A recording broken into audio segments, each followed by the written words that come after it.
I'm Venkat Iyer. I've been a CIO for the last 15 years now.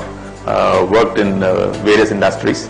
Currently I'm working with Wockhardt about 7-8 months now. I've worked in a variety of industries, right from solar energy, wind energy, to automotive, to steel, to pharmaceuticals, broadcast media, and of course now again back into pharmaceuticals, hospitals area. Seriously, there's no day-to-day pressures in the sense to that, if you're a CIO, certain things are given. You have a good organization, you have a strong team.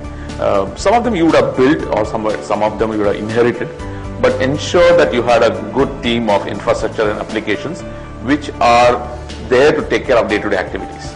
As a CIO, you are a strategic role. You are not doing a day-to-day job. So your time that you spend is primarily with your customers, your other peers in the organization, and also to come up with a lot of innovative solutions. So you are a thinking guy. You are not necessarily only a doing guy. So you think, you come up with a plan, and then you ensure that it gets executed well. So you have to have the good project management skills, good reviewing. Once you do that, and recruiting the right vendors to support you, once you have the basics right, I don't think there are any pressures. So I think I'm in a pretty comfortable position where I sleep well, and I spend quite a bit of time with my family, and I spend a fantastic amount of time with my people. So I'm seriously, if you look at it, I'm in a very zen environment. Way back when I became a CIO or head of IT, reporting to the managing director way back in 1997 with Canon. That time, the basic requirements were that you need to have implemented ERP. You had no connectivity, very limited connectivity, small company, because Canon was just setting up the facility in India. So everything you had to do it in a low cost, very innovative way. So innovation had continued. So what we did that time was relevant at that time. Way back at that time when we were implementing Oracle ERP. Before that, BPL, a TV company, had implemented ERP with PwC. They had 50 locations. They implemented 50 instances of Oracle. And PwC came and talked to us and said, we helped them, and also we said, we can't afford that kind of investment. So we said, we'll do a single instance on a low bandwidth. So how do you do it innovatively was the challenge that time, and it continues to remain this time. So that time was core, basic, fundamental stuff you have to implement. Today, all those things are given. Today, you look at a decently large company, you have an ERP, you have a CRM, you have a supply chain management, you have disaster recovery, you have security. Now the question is, what do you do beyond that? So I think that's where we start working much more with the business, is how do you bring value to the business? So that's a transition that has happened. So at one point, as a CIO, you implemented ERPs. Now you don't implement ERPs, but you get more value out of whatever you invest. Each industry has different challenges. Each industry has different speed of doing things. At one point when I was in Jamshedpur with Tata Steel, very old company, and things were very white and cool, as compared to working for Star TV, when things are happening on a week-to-week basis. So you have the TRP rating, which is happening on every Wednesday, as compared to a company which only worries about annual reports once a year. So the speeds were different. The way that the things were happening was much faster in different companies. So I see the speed difference. But every company that I've gone, I have taken. Whatever I have done in the previous companies, to a large extent I have tried to re-implement some of those stuff, the learnings that I have done. And even though the industries were different, there were a lot of similarities that I could bring in. So for example, when I was in TVS, we did a lot of stuff on dealer management. Now that concept I could do something in Pfizer when I came in. So I think you bring certain learnings across, and then there are some new things you learn, and then you continue to take the new learnings to some other place. It has been quite an exciting journey. I report to the managing director of the company. It's a young managing director who's the son of the chairman, Dr. Habil Khorakiwala, and the managing director is Dr. Murtuza Khorakiwala. He is a medical doctor and who was running the pharmaceutical organization. He must be in his early 40s or late 30s, very young man. And the way that I have developed relationship with him is based on pure trust, committing, first is one is spending a lot of time with the business, and the business people are actually going and telling him, you know what, Venkat is doing a lot more than anyone has done before, or Venkat is in a position to provide us a lot of solutions. So whatever discussion that they have on their business side, they see Venkat's role in it. And each one has said, one is when I moved in, they had a lot of expectations of the new CIO coming in. Maybe they had issues with the previous CIO, so I could bridge that gap. And now I am a partner with them, and they see my signature in every businesses that are happening. And being a big part of the senior management team, I'm in a position to give them a lot of ideas then how we can do things differently. Do a lot more with a lot less, solving the problem that they have, and there they see a value, and that has built a lot of trust with the managing director. And we meet once a month, and sometimes once in a while there's a discussion that happens, but typically we have a very organized monthly meetings where we say what we are going to do and we deliver at that. And so that trust is built over the last few months, and I keep on getting a lot of new projects, and my approvals are almost immediate, and it has been a fantastic journey. This is something, again, changing jobs has helped me. When I was in Star TV, we were very much into social media because the YouTube became the biggest competition of TV. Right. So the moment you have a repeat, by the time it's already used to come on YouTube. So we signed a deal with YouTube saying that people used to see on the TV, cut and paste, put it on YouTube. That became a problem for us. So what we did, and we also had a website. We had a website. By the time it came on the website, it was already on the YouTube, because millions of people are downloading and putting on YouTube, and our process was slow. So we said it can't happen. So again, I also used to head the digital business in Star TV, where we are trying to make some money out of it, advertising on our website, so that the people watch some of our programs, and also people watch the ads, and then we get some money out of it. Now that became, YouTube became our first competition. So we signed the agreement with YouTube that we will give you the data, and you will not, or even if someone puts it, we get the credit. So that knowledge, I try to bring it into Wockhardt, where we are in the very initial stages. We have not gone very far there, but we have multiple businesses. I would say we have three areas that I work in. One is, of course, the pharmaceutical, which is the biggest one. Then we have the hospital, where it's a smaller business, but then it's a growing business. And then we have the foundation. So foundation is where a lot of CSR activities take place. A lot of companies want Wockhardt Foundation to help them to reach their CSR goals. So we are working. So there's a lot of social media, Facebook information being shared about what we are doing. We have a plan to go for 1,000 mobile medical vans by 2016 or 17. And the idea is the administrative and the knowledge is going to come from Wockhardt, and the funding will come from the other companies like Steel Authority of India Limited, Wellspun, and many other companies are ready to fund 5 mobile vans or 10 mobile vans, and it's a joint venture that we work in. So, and all this information has to be shared with the sponsors company. So a lot of social media activity happens there. Cloud is something we just started in few areas. One is, of course, we have 3,000 salespeople in the field, and typically they had their own email IDs, and that didn't give us enough of comfort level because of the security part. People, leaving and then carrying away that information, or and then the sharing of that information. So we said, as an organization, we need to have a company-owned email system. So the choice was made between we put everything internally, or we put it on the cloud. So we decided to go the entire email for the field on cloud. So it's called wockhartfield.com, where all the people in the field have access to this email system, and then they can share and they can work with the company. Information goes through that. It's entirely on cloud. That's a very small area that we are looked at. The next one we are looking at is the mobile area, where where we have an internet portal where all the sales guys go and report what they did during the day, meeting the doctors, what was the discussion, which doctor they met, and which chemist they met, what is the information for the market. All those things are put online onto an internet site, which is again managed by us. But we are going to the next level where it will be entirely be done on a mobile device, and that entire solution is going to be on the cloud.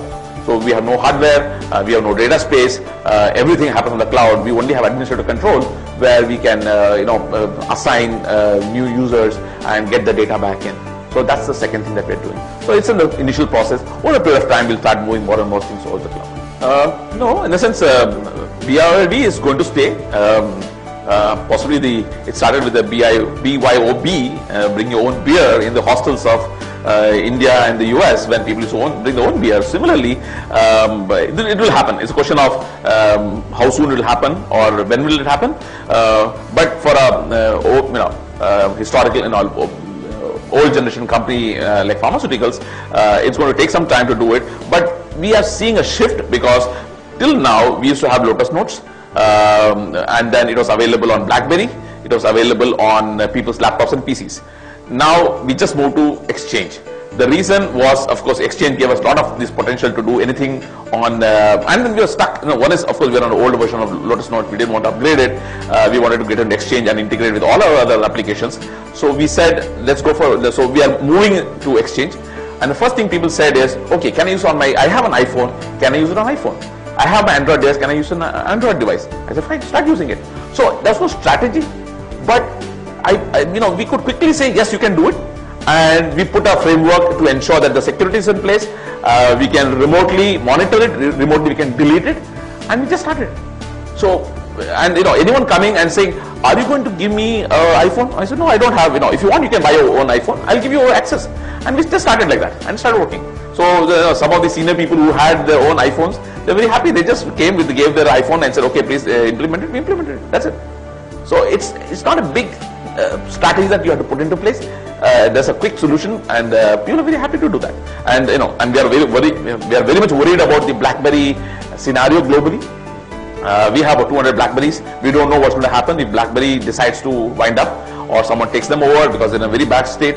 Suddenly we have, we are trying to see what is the solution for this 200 users, because BlackBerries won't work. And I used to have BlackBerry and Android. I gave away the BlackBerry. I completely went on Android on my email system.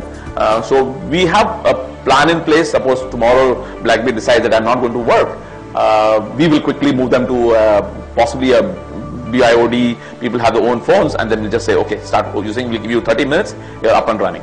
That's the plan. I think today, I don't think a business can work today without IT today. I know they've come to a point where so much is happening. The speed with which it has to happen, I don't think there's a choice. IT is in for a long term. There's no other choice.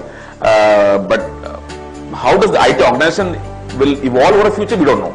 Possibly it might become a inherent part of the organization itself. Each department starts using IT as if it's their own department.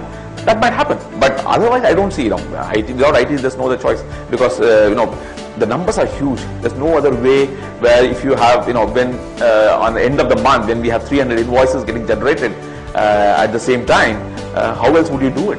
Inventory is distributed. We have 25 locations where the inventories are within India, and we have manufacturing unit in the US. Today, to a large extent, the companies are going towards. They don't even know where the inventory is without looking into the system. So it's become a completely random inventory. Wherever you have space, put it, report to the system. System will know where it is. Physically, human will not know where it is. Right. So I don't think there's a choice. I think a couple of things that we are doing is one is when I reviewed all the implementation in the past, I felt that there are some areas that we have not really benefited well from whatever has been invested, money has been spent. We are trying to relook at it and get more out of it. So we are refocusing. So we are not going to put more money, but it's going to be people resources to find out how to get more out of it. So it's an investment that we are going to get more returns out of it. This one area that we are looking at. Second area, of course, we are looking at the mobility, where we are going to have 3,000 people using a handheld device. And the idea is that by the time they finish their 10 doctor visits, they can go home and not worry about what they did during the day. So at the end of each call, each doctor visit, they can go and update. So by afternoon, lunch break, they would have covered about 4 or 5 doctors. The manager would know that they already covered 50% of the doctors, and they can actually tell them if they have to do something differently the remaining half of the day. Earlier, the time it took was so long. By the time you come back, it's already the day is over. Here, you can quickly go back and say, okay, this is what you did. Can you go back to the doctor and say this is what we can offer, or we can come up with a new solution or whatever. So that discussion can happen much faster. So that's another big area we're looking at. We are looking at secondary sales. Today, the entire thing happens on SAP. So we know what we sell to the stockist. But we don't know much on what does the stockist sell to, how much does he sell, what is the movement, what is he not selling. That information today is not available to most of the companies, because we sell to approximately 3,000 stockists, and the 3,000 stockists sell to about 500,000 chemists. But the movement of inventory is limited. We don't understand that enough. So if we have launched a new product, we need to understand what is the inventory level at each of these stockists. Has it moved? Not moved? Are we pushing it enough? So that whole analytics is going to come is if you start getting this information back from them. So that's the second thing that we are trying to do. We are trying to, the other area we are looking at is, can we look at, the whole process of sales orders. Today sales orders are a physical form that's handed over by the stockist to the sales guys, and sales guys send this to the CFA, and you have 24 carrying and forwarding agents who have 1 or 2 people, and that becomes a bottleneck of data entry. Can we start doing it, the entire thing online, so the entire paper gets disappears? You don't need to take the orders. You can have the stockist entering online, and you take his digital signature, and directly goes to SAP. Can we do that? That's an area that we are looking at. So we are doing multiple areas that we are looking at, and it's all business related. Nothing to do with IT. IT will happen. Whatever we need to do to support this, infrastructure, security, technology will happen. But if we can give a solution for these people, I'm sure we'll have a strong idea that we'll do. No, I wouldn't have done anything different. I have enjoyed my journey, and one thing I would expect from the businesses is see that there's a lot of potential that you can do using IT. So wherever you have a strong acceptance of IT from the business, that company is going to do very well. People who are going to feel that IT is going to bring more transparency, or they are feeling threatened, you're going to have issues, because as a company they're going to find it very difficult to grow, because the IT technologies can make a huge difference. So I think the managements have to start accepting that IT is here to stay. They can bring a lot of value, and let's accept them with open arms. It's something that we have to do. The other one is for the new upcoming CIOs is get away from your .NETs and DNS and routings and all those things. Think like a businessman. You got to know more about the business than the businessman himself. Suppose you work with a sales team, please spend time in the field. Walk with the sales guy to his customer, see what he goes through, what are the pains he goes through, because typically as IT guy sits in a air-conditioned office, while a sales guy is walking, especially in a pharmaceutical or retail area, like Hindustan Weaver, the person has to go to a shop in a hot 45 degrees sun and carrying a bag on a motorcycle, tough conditions. So once you spend the whole day, at the end of it you say, how can I help him? How can I make his life better than what he's doing today? If I can even reduce his pressure and make him, for example, can I provide him more information on his fingertips so he doesn't struggle? Can I collect this information much faster so that he doesn't struggle again? So if I can start doing that, I think the people are going to accept you a lot faster. And you would have, I think our role is definitely an enabler, but if you start understanding your customers' requirement much more closely, you can bring a lot of value. Find as many ways to provide him information and on his fingertips. If you can do that, you have won support from all these people. I think that's what I would say.